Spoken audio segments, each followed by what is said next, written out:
pandangan kita terhadap Pancasila. Iya. Nah, FPI memandang ya Pancasila adalah pandangan penegaraannya sebagai dasar negara. Ini kan clear sudah sebetulnya.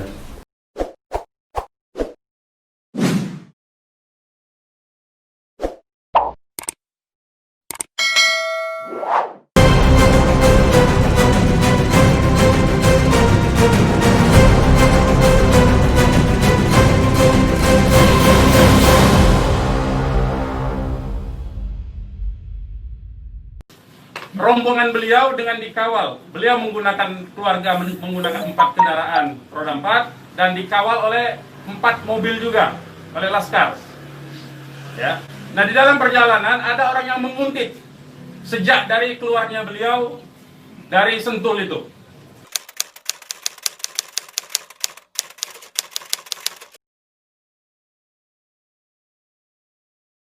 Assalamualaikum warahmatullahi wabarakatuh, sobat RH sekalian.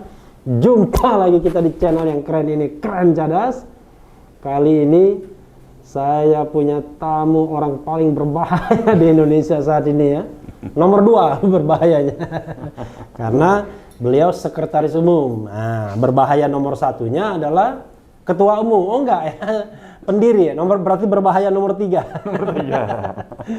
Beliau adalah Sekretaris Umum Front Pembela Islam alias FPI dan sudah sangat terkenal ya. Bahkan di Palembang itu orang yang paling terkenal adalah Munarman. Munarman. Assalamualaikum. Waalaikumsalam warahmatullahi wabarakatuh. Bro Munarman ya. Kalau di Palembang biasa kita panggil dulur. Tapi dibuka dulu nih ya. Ya, buka dulu ya. Oh ini ya. Di Cecarso ya. Di Cecarso. Jadi sengaja sengaja dibungkam mulutnya. Supaya nggak banyak ngomong. Bukan. Setelah itu baru dicecar. Oh Dibuka gitu. baru dicecar Ya. Jadi makasih Bung Munarman ya. Di sini saya panggil Bung. Ya. Kenapa panggil Bung? Karena kalau orang yang masih punya peluang untuk menjadi presiden 2024, saya panggil Bung. Tapi kalau di Palembang Bung tuh ada. Apa? Bung Ahmad. Bahaya itu. Oh bahaya. Ini hal yang penting, Bung Maman ya.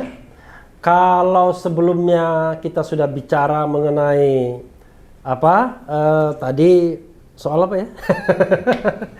Soal hijrah ya kan? Soal Front TV, soal Habib Rizik ya. Nah, yang keempat ini saya mau bicara tentang FPI in general ya. Okay. Nah, terutama performa kalau orang Palembang performa politik dari FPI. Not only Habib Rizik tapi FPI ya. Okay. Saya mau mulai dari mana ini ya? Memulai dari soal eksistensi kelembagaan. Bukan konon, tapi FPI tidak tidak terdaftar sekarang, atau pendaftarannya ditolak oleh Kementerian Dalam Negeri. Bisa diceritakan? Jadi begini, dari proses administrasi ya. Iya. Proses administrasi ini kita tahu sejak Undang-Undang 17 2013, Undang-Undang Ormas, itu menyatakan bahwa kebebasan berorganisasi, berserikat dan berkumpul itu menjadi hak warga negara. Kemudian Ormas Muhammadiyah waktu itu mengajukan judicial review 2014 itu ke salah satu pasalnya itu melalui putusan nomor 50 ya kalau saya tidak salah itu, MK menyatakan bahkan pendaftaran pun tidak wajib. Konsekuensi dari tidak wajib mendaftar itu hanya tidak mendapatkan pelayanan dari pemerintah. Pelayanan itu dalam bentuk eksplisit disebutkan oleh MK itu, yang itu berdasarkan keterangan dari Kementerian Dalam Negeri sebagai pihak yang terkait waktu itu ya. Itu adalah misalnya tidak mendapat Kementerian Dalam Negeri pihak pemerintah dong. Pemerintah ya. Pemerintah ya. Nah, betul pemerintah. Bukan pihak terkait. Jadi tidak mendapatkan layanan dari pemerintah, tidak bisa bekerja sama, bentuknya itu tidak bisa bekerja sama, sebagaimana dulu FPI kerjasama dengan Kementerian Sosial, ya. Kemudian tidak bisa mendapatkan bantuan dana. Nah, saya kira aspek-aspek itu selama ini FPI beberapa hal saja yang pernah kita bikin MOU dengan Kementerian Sosial itu dalam rangka membangun dalam program Bedah Kampung namanya. Dulu itu ada Bedah Kampung, Kementerian Sosial itu buat program. Menterinya siapa? Menterinya waktu itu Dr. Salim Al-Jufri. Oh, Salim Segaf Al-Jufri. Ya. Wah, kan tergantung juga tergantung siapa menterinya. Jadi waktu itu Pak Menteri Sosial Dr. Salim Al-Jufri itu membuat program Bedah Kampung, di mana dalam satu kawasan kampung tuh, jadi programnya bagus menurut saya ya. Jadi dia membedahnya itu. Kalau Menteri Sosial sekarang pasti tidak akan bekerja sama. Oh tidak. Karena baru ditetapkan sebagai tersangka. Nggak mungkin bisa kerja sama. Kerja sama dalam korupsi nggak mungkin kan? Oke. Iya. Jadi dalam satu kawasan kampung ditetapkan 100 rumah. Untuk direhab. Nah, kita itu diberikan hak untuk mengusulkan kampung mana, rumah siapa saja. Dan kita itu dulu diberikan dana. Rencananya itu untuk mengelola dana sendiri 100 rumah itu kan. Tapi kita menolak karena kita tidak menghindari untuk audit-audit yang sangat menjelimet ini kan. Karena ini dana APBN kan. Jadi bisa salah kelola, bisa repot, 1 rupiah pun nggak bisa ada tidak boleh lepas dari pertanggungjawaban kan. Dokumennya itu. Sementara kita tahu persis kita ini administrasi kadang-kadang kelewatan dalam praktek realitas. Nah karena itu kita waktu itu meminta silakan Kementerian Sosial langsung kelola dananya, belikan saja material bangunannya, nanti relawan FPI ikut membantu sebagai tukangnya. Nah itu beberapa tempat kita kerjakan. Nah ini yang tidak mungkin lagi. Kenapa? Karena sekarang kita tidak didaftarkan, bukan tidak mendaftar, tidak didaftarkan sekarang ini. Atau tidak diterima pendaftarannya? Belum diterima pendaftarannya. Kementerian Agama sudah ada rekomendasi. Rekomendasi sudah keluar bahwa ini ormas keagamaan silakan didaftarkan. Tetapi Kementerian Dalam Negeri yang belum menerima pendaftaran. Kenapa tidak ngomong dengan kakak kita itu? Mungkin mendengar nih sekarang. Mendengar ya, Pak Tito Karnavian ya. Jadi itulah susahnya orang Palembang ya. Jadi walaupun kakak gitu, tapi kalau berbeda pendapat tetap berbeda pendapat, ya kan? Sesuai tupoksi masing-masing lah. Jadi kita hargai ya. Sesuai termasuk Refli Harun kadang-kadang mengkritik juga, tapi ya namanya juga menjalankan kewajiban. Nah jadi sampai hari ini alasan kita tidak diterima pendaftaran itu adalah mengenai visi misi kita. Di dalam pasal 6 itu selalu dipersoalkan, yaitu tentang penegakan syariat Islam di bawah naungan Khilafah Islamiyah menurut manhaj nubuwah itu. Ya kan kalimatnya begitu. Penegakan syariat Islam di bawah naungan Khilafah Islamiyah ala minhaj nubuwah ya. Khilafah Islamiyah ala minhaj nubuwah itu nggak bisa lepas tuh. Satu rangkaian kata itu. Ya, Khilafah Islamiyah ala minhaj nubuwah. Kemudian melalui dakwah, hizbah dan jihad. Yang syar'i. Nah, itu sebetulnya bukan kata kuncinya. Bukan hayya 'ala jihad tidak bukan. Jihad yang syar'i. Jadi ini kunci-kuncinya itu kan. Kita dipersoalkan itu penggunaan kata penerapan syariat Islamnya tidak dipersoalkan, tapi di bawah naungan Khilafah Islamiyah ala minhaj nubuwah. Nah, ini yang mungkin perlu itu di bagian visi atau di bagian misi? Visi. Oh, visi ya, berarti satu rangkaian kata ya? Satu rangkaian kata. Nah, kita sudah punya yang baru itu ada 3 pasal. Oh, itu di anggaran dasar ya? Anggaran dasar. Kalau dulu kan cuma 1 pasal, pasal 6 saja. Nah, sekarang ada pasal 6 ayat 1, ayat 2, ayat 3. Jadi di Munaslup Agustus yang lalu, Musyawarah Nasional Luar Biasa kita tambah 2 ayat lagi. Selain yang tadi itu, ada ayat keduanya bahwa pelaksanaan syariat Islam sebagaimana dimaksud dalam ayat 1 dalam kerangka NKRI. Ada ininya. Ada penjelasannya, sudah langsung kita jelaskan di situ. Jadi kemudian yang ketiga. Jadi kita nak lari kemana-mana tetap dalam kerangka NKRI. Nah, yang ketiga itu. Dalam kerangka tuh dalam kerangkeng gitu ada rangka kerja kan. Dalam kerangka NKRI. Operasional. Dalam kerangka NKRI. Yang ketiga itu pandangan kita terhadap Pancasila. Nah, FPI memandang Pancasila adalah pandangan kenegaraannya sebagai dasar negara. Jadi kan clear sudah sebetulnya. Memandang atau menjadikan dasar? pandangan kenegaraan. Oh, pandangan kenegaraan kita bahwa Pancasila adalah dasar negara. Begitu kalimatnya itu. Pandangan negara adalah dasar negara Pancasila itu kan. Dan FPI bagian dari negara. Bagian dari semua ini kan rakyat kita kan. Nah, jadi sebetulnya clear di situ dengan hasil Munaslup itu kita beri penjelasan seperti itu. Iya. Jadi sebetulnya tidak ada alasan lagi untuk menarik-narik tafsir lain sebetulnya. Jadi walaupun ada kata-kata khilafah Islamiyah, alamin haji nubuwah, tapi dalam kerangka NKRI. Penerapan syariat Islamnya itu. Iya. Nah, kan begini. 2 poin dasar itu ya, poin penerapan syariat Islam dan poin di bawah naungan khilafah Islamiyah itu. Iya. Ya, penerapan syariat Islam secara kafah. Iya. Jadi, kalau penerapan Islam secara kafah di bawah naungan khilafah Islamiyah alamin haji nubuwah itu dalam pengertian utuh, seutuh-utuhnya, tidak ada yang ditinggalkan, tetapi alamin haji nubuwah. Apa itu alamin haji nubuwah? Kita ini konsepnya itu adalah konsep hadis. Bagaimana Rasulullah SAW itu menyatakan bahwa akan muncul nanti orang yang namanya sama dengan namaku, nama ayahnya sama dengan nama ayahku, dan dia akan menjadi pemimpin umat Islam, menegakkan keadilan sebagaimana sebelumnya kezoliman itu merajalela di muka bumi. Imam Mahdi itu. Itu konteksnya itu. Jadi visi itu kan harus kita ingatkan, karena ini kan ormas Islam. Jadi visi tentang bahwa nanti akan ada Imam Mahdi yang akan menerapkan syariat Islam secara kafah dan dia akan mempraktikkan kekhilafan itu berdasarkan nubuah Nabi. Begitu. Jadi sebetulnya itu visi jangka panjang. Begitu. Itu satu. Nah, kemudian penerapan syariat Islam. Dalam konteks ini kan sudah dijelaskan di ayat 2-nya itu penerapan syariat Islam dalam konteks ini sebagaimana ayat 1 tadi itu dalam kerangka NKRI. Nah, dalam kerangka NKRI ini apa? Faktanya di Indonesia sudah ada undang-undang haji, undang-undang zakat, undang-undang produk jaminan halal. Itu semua syariat Islam.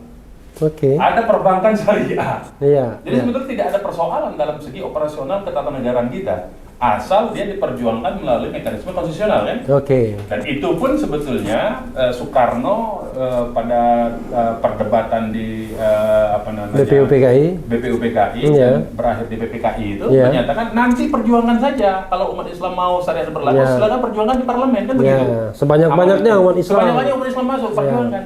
Dan itu yang kita cita-citakan sebetulnya dari segi aspek strategi misi kita. Jadi tidak keluar dari mana-mana. Nah, ini yang perlu menurut saya yang sering difitnahkan, dipelesetkan, dilabeling oleh kelompok-kelompok yang entah agendanya apa. Yang jelas agenda kelompok ini memang adalah untuk menstigma khilafah, menstigma syariat Islam gitu ya. Jadi itu firm sudah di semua kemarin itu perdebatan di ini FPI di musyawarah nasional luar biasa itu semua setuju dengan 3 poin itu.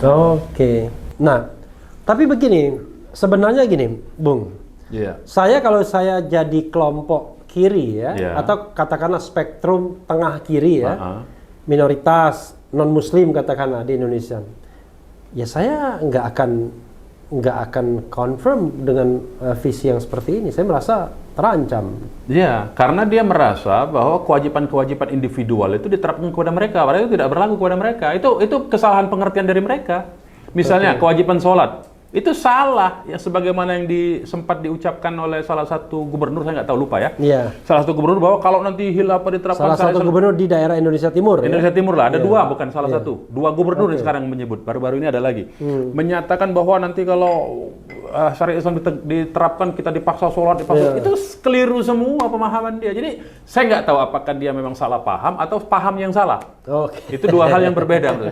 Karena kalau salah paham dia tidak paham berarti kan. Tapi kalau paham yang salah memang dia sengaja membuat keliru tentang pengertian itu, padahal tidak berlaku bagi mereka itu. Padahal kalimat ini seperti sering digunakan untuk FPI juga, ditujukan ke FPI. Apakah mereka salah paham atau pahamnya yang salah?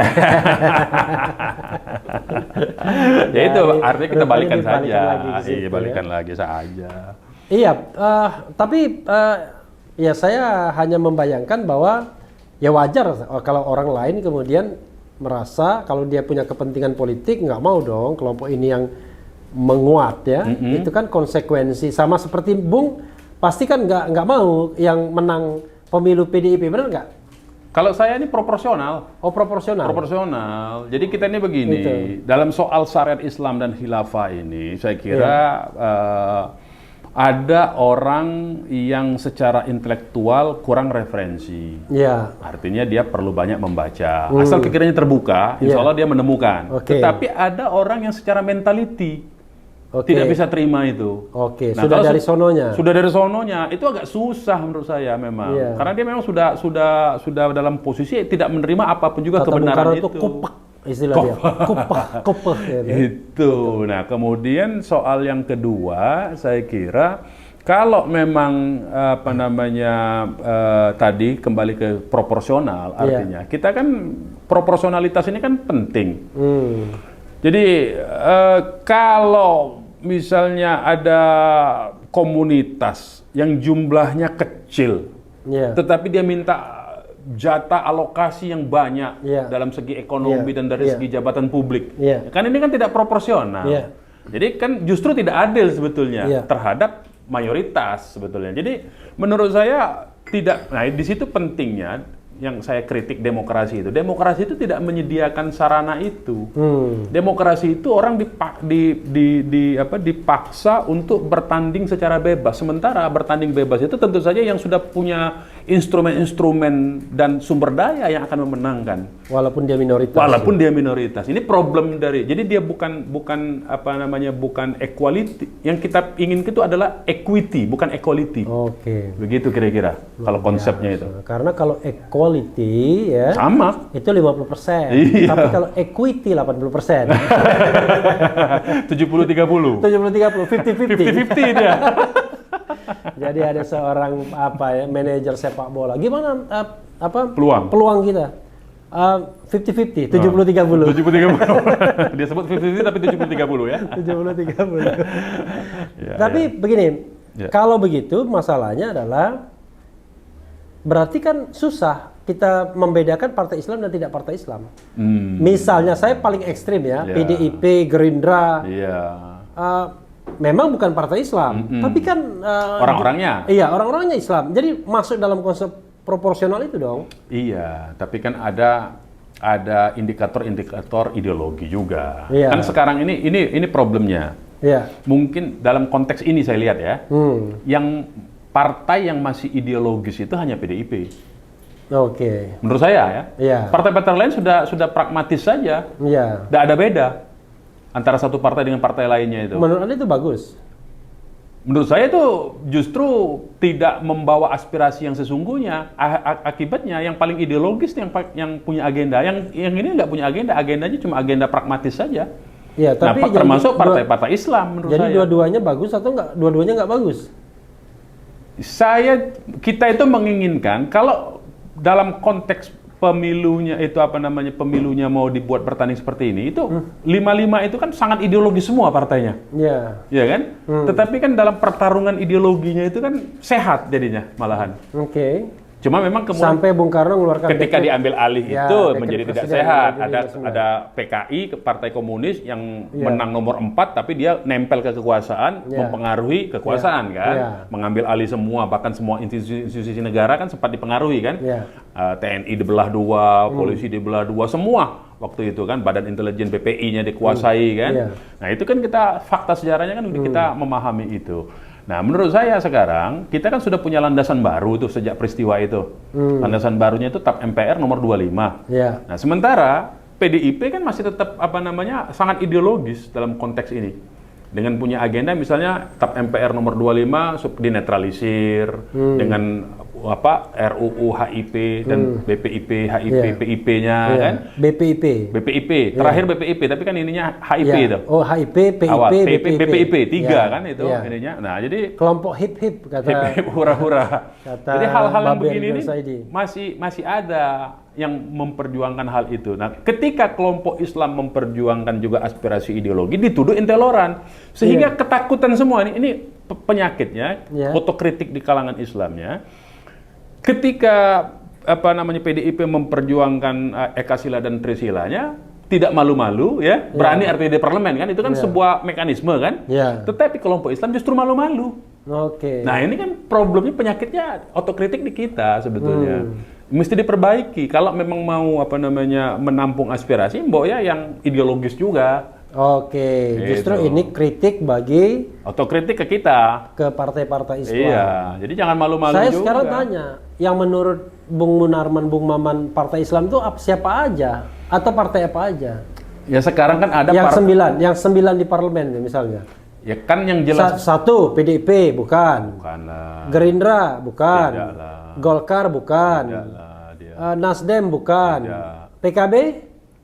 Saya lihat di anggaran dasar saja kan, anggaran dasar tidak menyebut. Tidak menyebut. Satu ukurannya itu di anggaran dasar kan. Walaupun ada yang mengatakan basisnya adalah umat Islam PKB. Tapi dia partai terbuka. Yang keenam Demokrat tidak. Dia religius nasionalis. Yang ketujuh PKS. PKS dia menyebut di dalam ininya. Menyebut. P3 juga menyebut. Yang kedelapan PAN. PAN tidak menyebut. 9 P3 dia menyebut dalam anggaran dasarnya. Berarti hanya yang kalau di itu yang PBB juga menyebut. Iya, kan PBB tapi kan tidak masuk parlemen. Masuk parlemen, PBB. Nah, artinya, nanti ada juga Masyumi kan? Ada Masyumi Reborn, nanti akan Reborn. Jadi ada tinggal 2 kan kalau di parlemen Reborn kan. itu kayak mobil yang Reborn. Ada juga itu ini. Ahmad Yani tuh, orang Palembang juga. Palembang juga itu. Baru COVID dia, baru COVID ya. Iya, baru sembuh ya. Baru COVID sembuh dia, alhamdulillah. Alhamdulillah ada sembuh. Nah, jadi itu dari 9 itu kan yang ada di anggaran dasarnya 2. Tapi kan perilaku dan penyampaian aspirasi yang tersisa kan kita lihat ya agak susah ya politik Indonesia menurut saya ya. Itu tadi. Anda kan malu-malu ingin mengatakan bahwa P3 sudah masuk kubu istana. Iya, dia kan sudah pendukung di channel Refli Harun itu ada statement dari Habib Rizik kalau dia dukung PKS. Jadi benar. FPI akan menyalurkan aspirasi politiknya ke PKS. Soal benar atau tidak kan itu bukan ujian soalnya. Kalau benar atau tidak itu kan ujian soal. Ini kan dinamika. Tapi paling tidak yang mendekati saat ini yang berkomunikasi intensif sama kita adalah PKS. Kemarin kan datang waktu balik Habib Rizik nyampe, beliau dengan ketua majelis suronya. Jadi yang datang itu adalah orang yang akan di-endorse oleh PKS, oleh FPI. Belum mengendorse. Belum, kita itu baru mengucapkan selamat. Katanya udah dukung di situ menurut pemberitaan.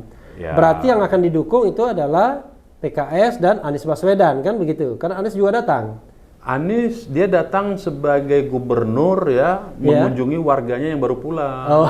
Gitu.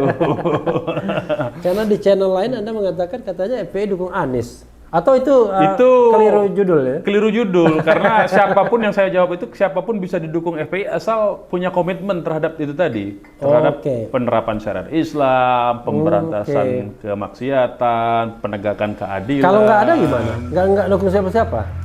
Ya kalau tidak ada ya artinya kita kan dipaksa memilih di antara yang buruk. Pada akhirnya begitu.